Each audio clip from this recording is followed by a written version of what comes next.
Hey folks, welcome back to the channel. My name is Three Chord Dave, and today we're talking about the Holy Grail, the Gibson 1959 Les Paul Bursts. Why are they the Holy Grail? It's a good question.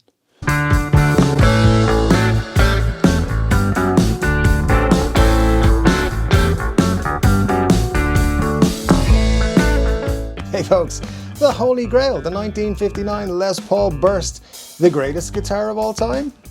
The bestest guitar of all time, or the worst guitar of all time?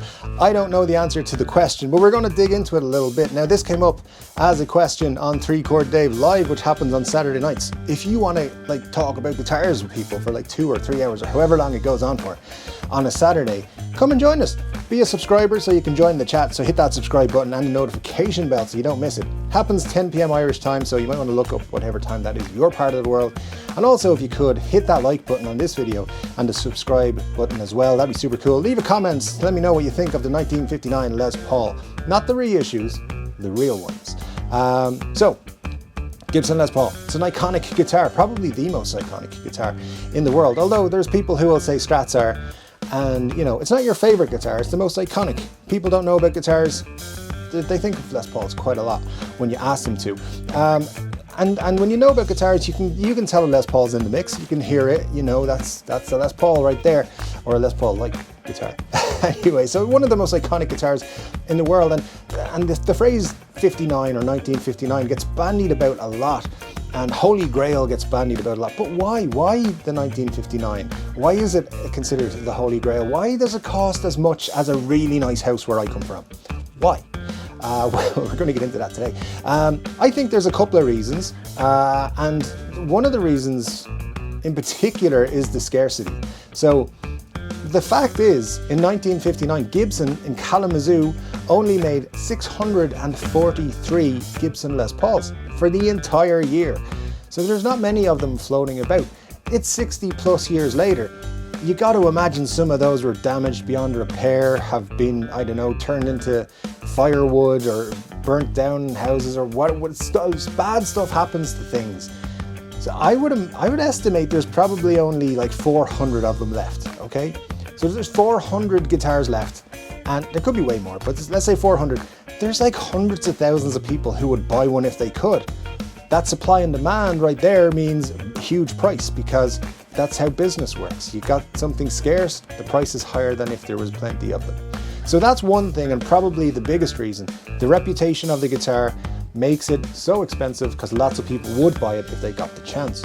But there's more to it than that. It's not just its reputation or the fact there's only a handful of them left in the world. And of course, take into consideration Joe Bonamassa and Slash between them own most of the available 1959 Les Pauls that are out there. And yeah, there's not many left for anybody. But a lot of guitarists will say, look, it's not just the scarcity, because the 1959 had the perfect set of specs and parts, which is true. It had a really good set, which was only done, at the time at least, in 1959. Of course, there's lots of reissues and stuff like that now who get as close as they can to it. But here's the thing. The 59 had some specifics that were only done in 1959. And Gibson had been playing with the Les Paul ever since it initially hit the shelves, hit the streets in 1952. They changed everything every year. They were changing all sorts of little things, incremental changes that brought us up to 1959. In 1959, you had the mahogany body and the mahogany neck, which was pretty standard. Then you had the maple cap, of course. You had the Brazilian rosewood fretboard. Now, that's a huge deal because it's very difficult to get a Brazilian rosewood fretboard nowadays. You had the thick, chunky neck.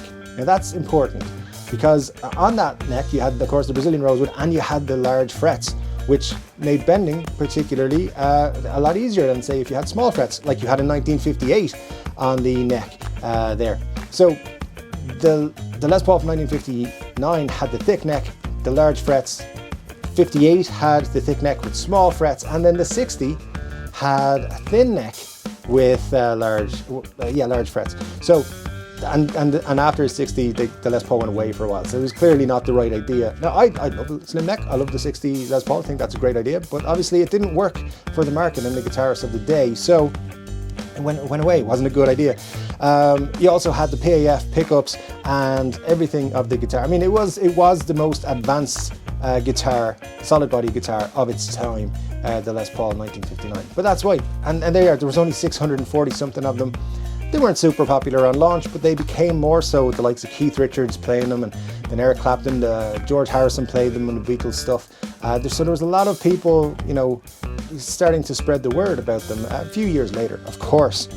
59s were of course also known to have excellent craftsmanship, and the craftsmanship back in the day meant that there was no real QC issues, and I'm not going to go into Gibson's QC issues. We all know and have talked about them so much, but when you have to make less than 2 guitars a day, which was what the target would have been for the team making guitars in Kalamazoo in 1959, you have more time to go carefully and methodically through everything and leave nothing out. So attention to detail on these guitars was second to none. They were pumping out brilliant guitars, but 643 of them in a year. So there was no time, there was no pressure on them to pump out, like, I don't know, a couple of hundred a day or whatever it is that Gibson do at the minute. And all of those things are important, but also in this day and age that we live in now, it's a sad fact that the investment quality or the return on investment likelihood is an important issue. So, like, for example, if you buy a Gibson Les Paul, 1959 Les Paul today for $450,000, there's a likelihood you'll sell it for $600,000 in 10 years' time. It's a pretty good return on investment right there.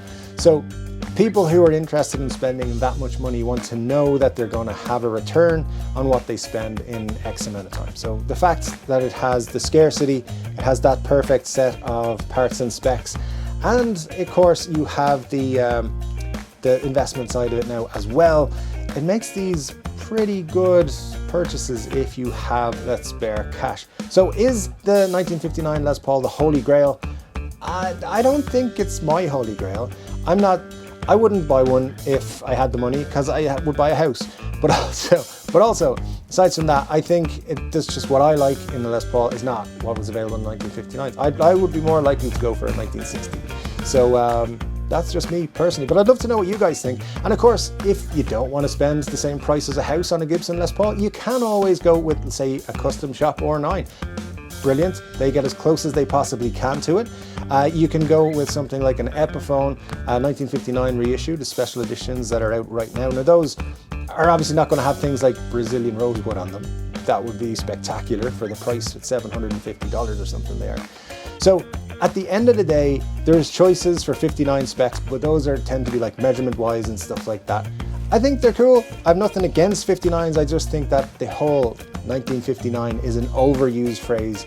You buy certain companies here trying to get you to believe your guitar is as rare as a guitar that was one of only 640 something guitars. Nothing wrong with them, but I don't think they're the greatest guitars ever made. That would be an SG of some kind. Come at me. Anyway, thanks for joining me, guys. Hit the like button, hit the subscribe button, and do a comment in the comment section. I'll be back with another guitar related video very soon, but until then, take care.